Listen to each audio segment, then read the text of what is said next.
ناظرین، نئے عہد نامے میں دو طرح کے لوگوں کا نام اکٹھا آتا ہے، فقی اور فریسی۔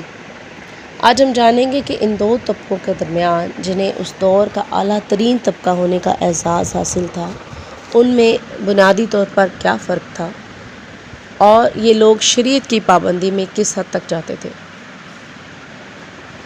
پہلے بات کرتے ہیں فقیوں کی۔ فقی وہ لوگ تھے جو شریعت کے ماہر تھے اور شریعت کی تشریح میں، تعلیم میں، ترویج میں ان سے زیادہ قابل اور کوئی نہیں تھا۔ یہ وہ لوگ تھے جنہوں نے بنیادی شریعت کو بھی آگے مزید بہت سے اصول و ضوابط میں تقسیم کیا ہوا تھا۔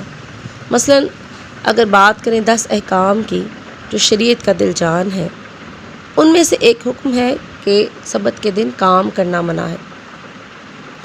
اب انہوں نے اس حکم کی تشریح یوں کی کہ کم از کم 39 کاموں کی ایک فہرست تیار کی کہ یہ کام آپ سبت کے دن نہیں کر سکتے۔ مثلا بوجھ اٹھانا۔ اب سوال یہ اٹھایا گیا کہ بوجھ سے کیا مراد ہے، تو بحث کے بعد انہوں نے طے کیا کہ اگر کسی چیز کا وزن ایک انجیر کے برابر ہو تو وہ بوجھ ہے۔ سبت کے دن اپنے لباس پر کسی بھی ایسی اضافی سجاوٹ کی کوئی چیز لگانا جس کا وزن ایک انجیر کے برابر ہو، وہ لگانا منع تھا۔ حتیٰ کہ اس بات پر بھی بحث ہوئی کہ کیا ایک باپ سبت کے دن اپنے بچے کو اٹھا سکتا ہے؟ کیا یہ بوجھ تو نہیں مانا جائے گا؟ تو خیر اس بات پر فیصلہ یہ ہوا کہ بچے کو اٹھانا تو جائز ہے، لیکن اگر بچے کے ہاتھ میں پتھر ہوگا تو وہ گناہ ہوگا۔ اسی طرح سبت کے دن شفا دینا بھی منع تھا۔ مثلا اگر کسی کا کان بہرا ہوتا تو وہ شخص سادہ روئی تو کان میں رکھ سکتا تھا، لیکن مرہم والی روئی نہیں رکھ سکتا تھا، کیونکہ مرہم لگانے سے تو شفا ہوتی تھی۔ اور اگر کسی کو چوٹ لگ جاتی تو وہ بیچارہ سادہ پٹی باندھ سکتا تھا، لیکن مرہم یا تیل والی پٹی نہیں باندھ سکتا تھا۔ اب یہی وجہ تھی کہ مسیح یسوع نے جب سبت کے دن ایک آدمی کو شفا بخشی تو فقی فریسی کہنے لگے کہ یہ تو گناہ گار ہے، کیونکہ سبت کے دن شفا دینا روا نہیں تھا۔ اسی طرح کے ہزاروں چھوٹے چھوٹے قاعدے قانون، مثلا کھانا کھانے سے پہلے ہاتھ کتنی دفعہ دھونے چاہیے، اور دے یکی کہ یہ لوگ اس قدر پابند تھے کہ اپنے باغ میں اگنے والی چھوٹی سے چھوٹی جڑی بوٹی پر بھی، مثلا پودینے اور سونف پر بھی پورا 10واں حصہ بڑی احتیاط کے ساتھ ناپ تول کر دیا کرتے تھے، تاکہ دے یقین دینے میں ہم سے کوئی غلطی نہ ہو جائے اور خدا ہم سے ناراض نہ ہو جائے۔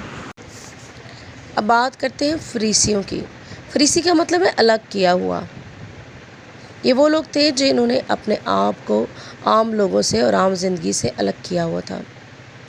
اگر فقیوں کی بات کریں تو وہ شریعت کی تعلیم میں اور تشریح میں زیادہ زور دیتے تھے، لیکن فریسی جو تھے وہ ان اصولوں پر 100% عمل پیرا ہونے کی کوشش کرتے تھے، اور یہ کسی ایسے شخص سے تعلق بھی نہیں رکھتے تھے جو شریعت کا پابند نہ ہو۔ نہ تو یہ کسی قسم کا ان کے ساتھ لین دین کرتے، نہ کسی کی گواہی دیتے، نہ ان کی گواہی لیتے، نہ کسی کو اپنے چندے کا خزانچی بناتے، اور نہ ان کے ساتھ سفر کرتے، اور نہ ہی ان کے ساتھ ہاتھ ملاتے۔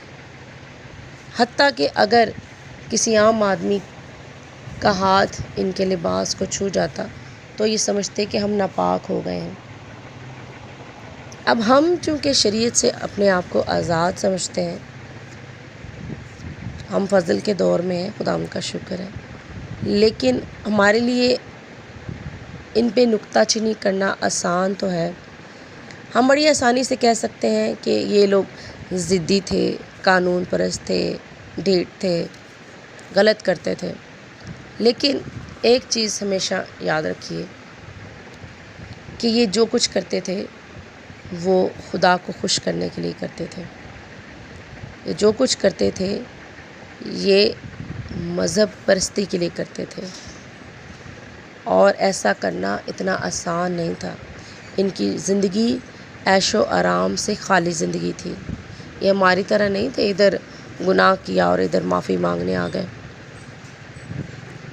فقیہ و فریسوں کے بارے میں جب بھی بات کریں تو ان کا کنسرن ضرور دیکھیں۔ اس کی ایک بہت بڑی مثال پولس رسول کی مثال ہے۔ آخر خدا نے کچھ تو اس میں دیکھا جو اس نے ہم جیسوں کے لیے اور پوری دنیا کی غیر اقوام کے لیے پولس رسول کو اپنا چنا ہوا وسیلہ بنایا۔ کچھ تو ایسا اس میں تھا۔